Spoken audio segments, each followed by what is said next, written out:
And because all parents in our country should see their children taught in schools which achieve good results at GCSEs, our pledge today is that any parent whose local school falls below the expected standard will have the right to see that school transformed under wholly new leadership or closed and new school places provided.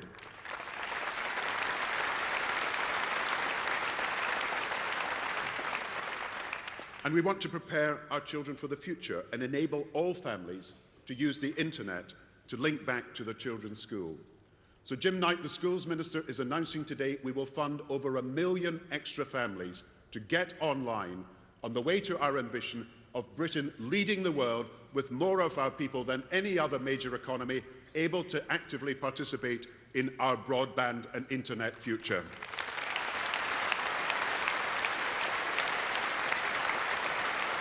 And now, as we celebrate the 60th anniversary of the National Health Service, let me, on behalf of all of us here and all the people of the country, thank all the National Health Service staff, the cooks and cleaners, the paramedics and porters, the doctors and midwives and nurses.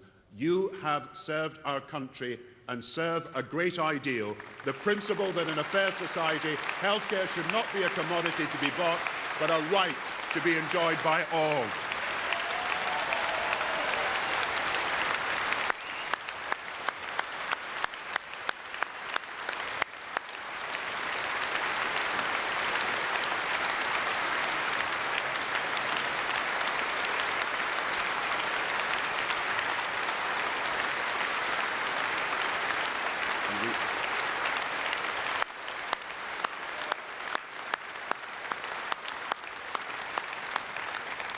And we know that Labour is the party of the NHS. We created it, we saved it, we valued it, and we will always support it.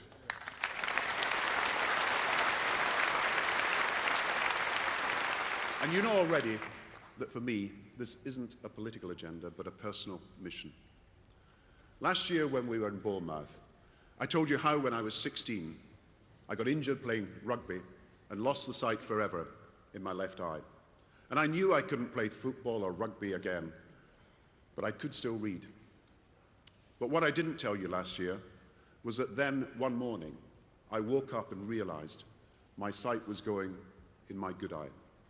And I had to have another operation and lay in the darkness for days on end. At that point, my future was books on tape.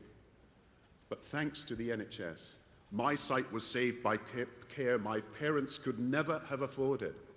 And so it's precisely because I know and have heard from others about the miraculous difference a great surgeon and great nurses and great care can make that I'm so passionate about the values of the NHS and so committed to forming it to serve these values.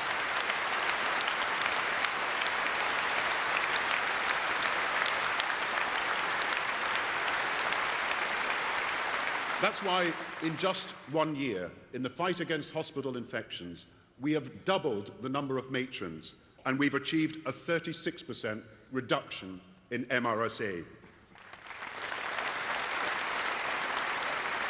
And let us remember what a Labour government has now achieved: the lowest ever waiting times in the whole history of the National Health Service.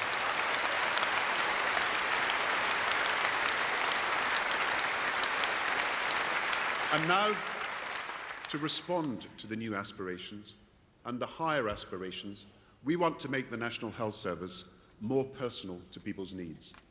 More patients more involved in their own healthcare, with more choice and more control than ever before. And I've always found it unfair that we cannot offer on the NHS the services, the comprehensive services that private patients can afford if they have the money to buy it.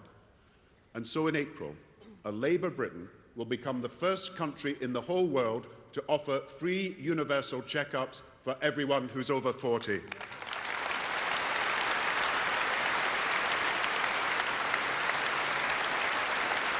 And I say also, there is no vested interest.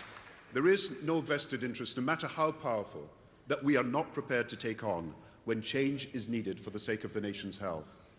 We've already made it easier for busy families to go to the doctor. A year ago, only 1 in 10 patients had access to GPs at weekends and in the evenings. Now almost half of all practices are open, and by the end of next year, the majority will be open even longer.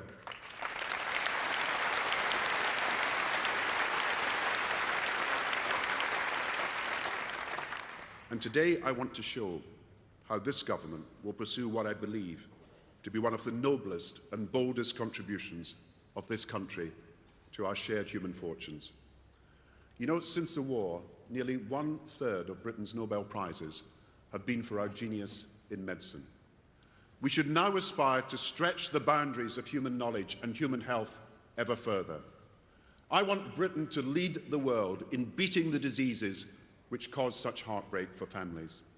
Over the last few years, we've made major breakthroughs in research relevant to cancer, Alzheimer's, Parkinson's and strokes, and many more. But these are yet to be turned into treatments from which we can all benefit.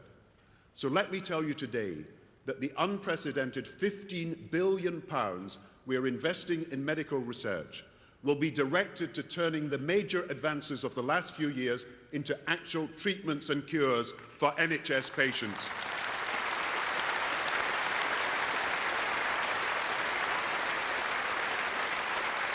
And over the next decade, we can lead the way in beating cancer and other diseases, a great endeavour worthy of a great country, proud because we have a health service focused on 21st century needs.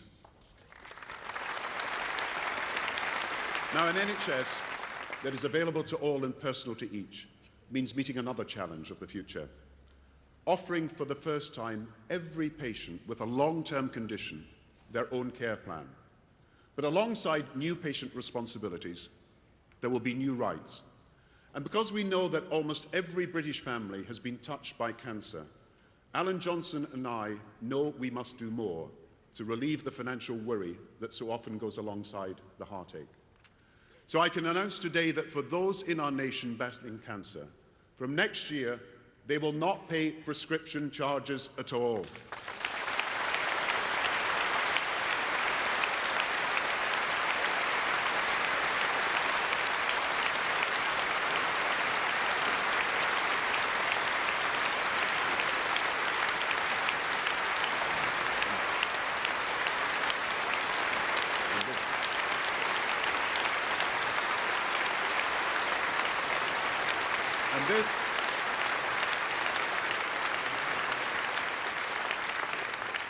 And this, you know, is not the limit of our commitment to a fair NHS in a fair society. As over the next few years, the NHS generates the cash savings we're going to create in its drug budget, we will plough savings back into abolishing charges for all patients with long-term conditions. That's the fairness patients want, the fairness every Labour Party member will go out and fight for.